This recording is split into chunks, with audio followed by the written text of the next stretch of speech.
Salut tout le monde, j'espère que vous allez bien. Aujourd'hui, vous êtes sur la partie 1, en fait, des théories de la finale de Loki ou de la suite de la série Loki. Cette vidéo est la première partie de ma théorie par rapport à tout ce qui va se passer maintenant que la série est finie et que la saison 2 arrive, ainsi que du reste de la phase 4 de la MCU. Donc, la partie 1 se centralisera uniquement sur Ravonna, sur pourquoi est-ce qu'elle est partie dans un portail, qu'est-ce qu'il se passe, où est-ce qu'elle est passée, deviendra-t-elle méchante ou gentille dans la saison 2, tant de questions que je vais essayer de faire des théories à propos aujourd'hui. Mais par la suite, restez connectés pour pouvoir voir la partie 2, qui est en fait la théorie de l'explication de la fin de la série de Loki, celle où Loki est à la TVA et réalise qu'il n'est pas dans la même TVA que ce qu'il a connu avant. Mais surtout, restez connectés pour la troisième partie qui est celle de ma théorie de qu'est-ce qui va arriver dans la saison 2. Donc, c'est vraiment une grosse théorie qui englobe vraiment tout. Donc, si vous voulez vraiment bien comprendre la dernière partie qui est celle de la saison 2, il va falloir avoir écouté les deux premières parties pour bien comprendre chaque personnage, qu'est-ce que je crois qui va se passer avec eux, ainsi qu'avec la TVA. Mais juste avant qu'on commence la théorie, j'aimerais vous rappeler que à 500 abonnés sur la chaîne, on y est très proche. On est déjà à 401 abonnés, je crois, la dernière fois que j'ai regardé. Et dès que j'atteins 500 abonnés, je vais pouvoir sortir mon nouveau petit court-métrage, en fait. Et pour vous donner un petit indice, dans la précédente vidéo, j'avais dit que ça allait être un hommage à Disney et à Marvel ou Star Wars ou peu importe, dans toutes les franchises que Disney possède. Mais si je peux vous donner un autre petit indice, c'est à quel point la cinématographie des films de Disney ou de Marvel ou peu importe, ainsi que la littérature de ces affaires-là, que ce soit les comics ou peu importe, eh bien, à quel point ça peut être quelque chose d'important dans la vie de certaines personnes. Donc, j'espère que ce petit teaser vous aura donné envie de découvrir ce court-métrage. Si oui, il suffit juste à vous abonner pour atteindre les 500 abonnés. Hey, ça rime! Wouh, ça rimait! Donc, maintenant que je vous ai bien expliqué tout ça, on va pouvoir passer à la suite de la vidéo. C'est parti!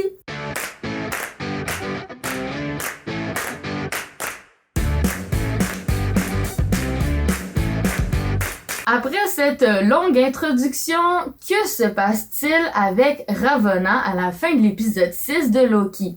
On voit très bien que celle-ci, après avoir longuement discuté avec Mobius, s'auto-téléporte à travers un portail à quelque part que nous ne connaissons pas. Et le seul indice qu'elle nous laisse est celui d'aller rechercher la liberté de choix. Eh bien, tout ce qu'il y a en rapport avec Ravonna, la production en a beaucoup parlé à la fin de l'épisode, lors de beaucoup d'entrevues ou dans les journaux ou peu importe, pour nous donner un peu plus de détails sur ce que Ravonna prévoit faire dans la saison 2 ou où est-ce qu'elle est partie. Et grâce à ces indices de la production, nous avons pu effectuer plusieurs types de théories que je vais vous donner aujourd'hui. Tout d'abord, la production vraiment essayait de mettre l'emphase, ainsi que l'actrice essayait de mettre l'emphase sur le fait que déjà de un, Ravonna est passée par deux stades très distincts envers la TVA.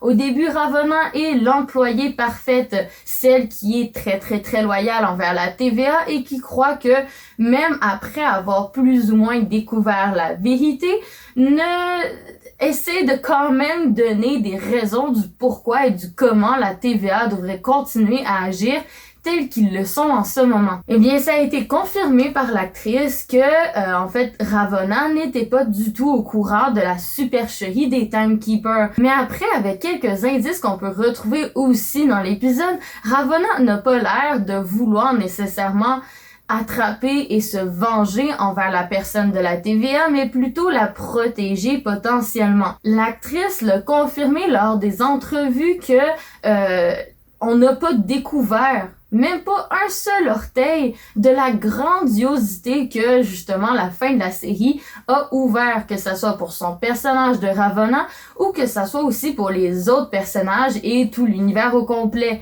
La série Loki ouvre la porte et nous avons exploré qu'uniquement 1% des profondeurs de ce que les multiverses, de la mort de Kang, je sais pas comment est-ce qu'on peut l'appeler, Immortus Kang, celui qui demeure, bon, le variant Kang, bon, on n'a pas découvert vraiment à cause de tous ces effets-là, on n'a vraiment pas découvert grand-chose par rapport à la réalité de ce que tout ça a provoqué. Et de plus, elle laisse à suggérer que potentiellement Ravonna aussi posséderait des variants dans la prochaine saison. Ce qui est la base de toutes les théories que je vais vous expliquer, c'est une seule confirmation de la part de la production lors d'une interview.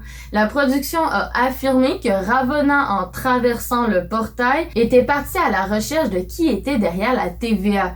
Donc nous avons la confirmation que dans la saison 2, le but principal de l'histoire de Ravonna sera de trouver qui est derrière la TVA, mais après, est-ce que celle-ci deviendra gentille en essayant de se venger de ce que la personne derrière la TVA lui a fourni comme mensonge, ou est-ce que plutôt elle va changer sa veste de côté et devenir méchante pour être alliée avec la TVA, ou plutôt avec la personne derrière la TVA? Eh bien, c'est les deux grandes lignes de théorie. Avant que je vous explique pourquoi est-ce qu'elle pourrait potentiellement rester gentille, il y a d'autres questions qui demeurent. Dans la prochaine vidéo, comme je vous ai expliqué, je vais vous parler de qu'est-ce qu'on croit qui s'est passé avec la TVA dans la dernière scène de Loki. Mais si on suppose, par exemple, qu'au moment où Ravonna a traversé le portail pour aller chercher la TVA, eh bien, c'est le même moment, plus ou moins, où il y a eu toutes les catastrophes de multiverse, etc. Ce qui ferait en sorte que Ravonna serait dans le même cas que Loki. Mais après, la question de est-ce qu'il y a une seule TVA ou est-ce qu'il y a plusieurs TVA demeure en suspens. Je vais vous expliquer un peu plus les théories par rapport à cette fonctionnalité de savoir s'il y a une seule TVA ou plusieurs TVA dans une prochaine vidéo. Eh bien, si on suppose qu'il y a une seule TVA et qu'au moment où Sylvie a tué celui qui demeure, eh bien, le méchant, celui qui est vraiment le Kang the Conqueror, a pris possession de la TVA, a wipe tout le monde, etc. Et que là, malheureusement, au moment où Loki arrive à la TVA, eh bien, tout a changé. Que Mobius ne se rappelle de rien, que Beckhaze ne se rappelle de rien, et que potentiellement, ça serait la même chose pour Ravonna. Si celle-ci irait dans cette TVA-là, qui a complètement changé, celle où Kang the Conqueror est le propriétaire, eh bien, ça laisse à supposer que celle-ci aura beaucoup plus de facilité à rentrer en contact avec elle, dans le sens où tout le monde sait que c'est Kang qui possède la TVA, donc probablement que si tu prends l'ascenseur où les Timekeepers étaient, eh bien, tu trouverais potentiellement Kang. Eh bien, que va faire Ravonna si elle rencontre le vrai créateur, si elle rencontre Kang? Est-ce qu'on pourrait se rapprocher des comics ou est-ce qu'on pourrait s'éloigner des comics? Dans le sens où, normalement, dans les comics, Ravonna a un intérêt amoureux avec Kang. Mais, contrairement à ce que l'on peut penser, c'est que cet intérêt amoureux n'était pas nécessairement là à la base. Si on lit bien les comics, normalement, Ravonna, à la base, n'avait pas du tout d'intérêt envers Kang. Elle le détestait même.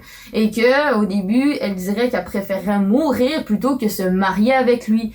Mais qu'après que Kang aille battu, en parenthèse, les Avengers, etc., qui aient fait des avances à Renslayer, et que leur relation a un peu évolué, eh bien, Mademoiselle a eu un peu le syndrome de Stockholm et a décidé de tomber follement amoureuse de lui. Leur relation s'est améliorée, a évolué, et après, les deux, que ça soit Kang ou que ça soit elle, ont eu un intérêt amoureux ensemble et se sont mis en couple. Eh bien, pourquoi est-ce qu'on verrait pas plus ou moins le même schéma? Mais avant d'aller dans cette direction, pourquoi est-ce que justement on s'éloignerait pas de ce schéma? Si on prend plutôt le fait que Ravonna déciderait de rester gentille. Par exemple, elle rencontre Kang, elle découvre qui est derrière la TVA, mais que plutôt que être en équipe avec lui, elle déciderait de rester dans le côté des gentils et voudrait se venger de celui-ci. Et donc, peut-être qu'elle rencontrerait le Loki, qui lui aussi est un peu perdu dans cette timeline, dans cette nouvelle timeline, et l'aiderait à prendre possession de tout ça, de retrouver le Mobius, de lui redonner sa mémoire de variant, la même chose pour B15, la même chose pour tous les autres variants de la TVA, et que ceux-ci essayent de détrôner Kang de sa place. Eh bien, est-ce que Ravonna deviendrait gentille et ferait équipe avec Loki, ou bien au contraire, elle déciderait de devenir méchante? Donc, si on allait plutôt dans la théorie comme quoi elle deviendrait méchante, mais qu'au début, son intention était bonne, dans le sens où, à la base, Ravonna serait partie pour se venger de cette personne qui lui a menti, mais qui reste que la TVA est pour elle quelque chose d'extrêmement important. Donc, peut-être que Ravonna, en allant voir Kang pour vouloir se venger de lui avoir menti, qu'elle se sent trahie, etc. Il reste quand même que Renslayer, la TVA, c'est quelque chose qui a l'air d'être toute sa vie et qu'elle a été extrêmement fidèle. Eh bien, pourquoi pas est-ce qu'elle changerait d'avis? Qu'au départ, son idée était positive, mais qu'après, Kang va réussir à lui retourner un peu le cerveau pour lui dire « Hey, moi, je suis le chef de la TVA. Et que, tu m'intéresses beaucoup. Pourquoi pas nous allierons ensemble pour régner sur la TVA. Que toi, en tant que personne très fidèle de mon organisation, pourquoi pas est-ce qu'on serait ensemble pour contrôler la TVA? Tu aurais tout ce que tu voudrais et en même temps, moi, je resterai aussi à la tête et puisque tu diriges la TVA, j'aurai le temps de faire d'autres choses aussi qui potentiellement amènera des événements tels que celui qu'on va voir dans Ant-Man ou peu importe. Eh bien, peut-être que ça va faire changer d'avis Renslayer, que même si à la base elle avait des bonnes intentions de se venger, ce petit contrat que Kang lui propose va lui faire changer d'avis et elle va passer du côté obscur de la force, comme on dit dans Star Wars. Et que, à fur et à mesure de passer du temps avec Kang le Conquérant, elle tomberait éperdument amoureuse de celui-ci et que tous les deux, ils seraient à la tête de la TVA et qu'elle rencontrerait au cours de la saison 2 ou peut-être à la fin de la saison 2 Loki et qu'elle se sacrifierait en quelque sorte pour que Kang puisse s'enfuir et mener à d'autres événements qui vont se passer dans Ant-Man. Mais un autre petit détail reste à savoir, celle de Miss Minute. Miss Minute, au moment avant que Renslayer se fasse interrompre par Mobius et transporté dans le portail, Miss Minute lui a donné des documents très très importants. C'est pas les documents qu'elle demandait à la base, mais c'est des documents que celui qui demeure a voulu transmettre à Renslayer en tant que bonne agente de la TVA fidèle. Il pensait que potentiellement ces dossiers seraient entre bonnes mains. Mais est-ce que ces dossiers vont peser sur la balance d'un côté positif ou d'un côté négatif envers Renslayer? Dans le sens que, est-ce que ces documents renferment des secrets très importants pour que justement le Kang le Conquérant, c'est peut-être des documents qui pourraient le désavantager parce que celui qui demeure ne voulait pas que Kang prenne le contrôle de la TVA et de créer une guerre des multiverses. Donc, est-ce que ces documents sont la raison et la source et l'indice qu'il suffit à avoir pour pouvoir potentiellement tout remettre dans l'ordre et qu'il les a délivrés à Renslayer pour que celle-ci en prenne soin et que potentiellement elle puisse les donner à Loki dans le futur ou à Mobius ou à B15 pour que ceux-ci soient tous ensemble et détrônent Kang de la TVA en fait. Est-ce que ces documents renferment la solution ou est-ce que bien au contraire celui qui demeure n'était pas si gentil que ça et que les documents renferment beaucoup de choses pour aider Renslayer et potentiellement aider Kang. Et peut-être que justement à la base Renslayer serait gentil, mais qu'à cause de ces documents et de sa rencontre avec Kang dans la prochaine saison, peut-être que ça va lui faire changer d'avis et qu'elle va devenir méchante. Ces documents, que renferment-ils précisément? Des informations sur la TVA, des informations sur Kang le Conquérant, des informations sur les multiverses ou la guerre des multiverses, une solution à tous nos problèmes ou encore un plus gros problème? Eh bien, je vais pouvoir un peu plus vous en dire dans la prochaine vidéo, celle qui raconte tout cet événement de la dernière scène de la série Loki. Et pour vous donner quelques indices en attendant que la vidéo sorte, la seule chose que je peux vous dire c'est, est-ce qu'il y a une seule TVA? Plusieurs TVA? Est-ce que la TVA est dans le Quantum Real?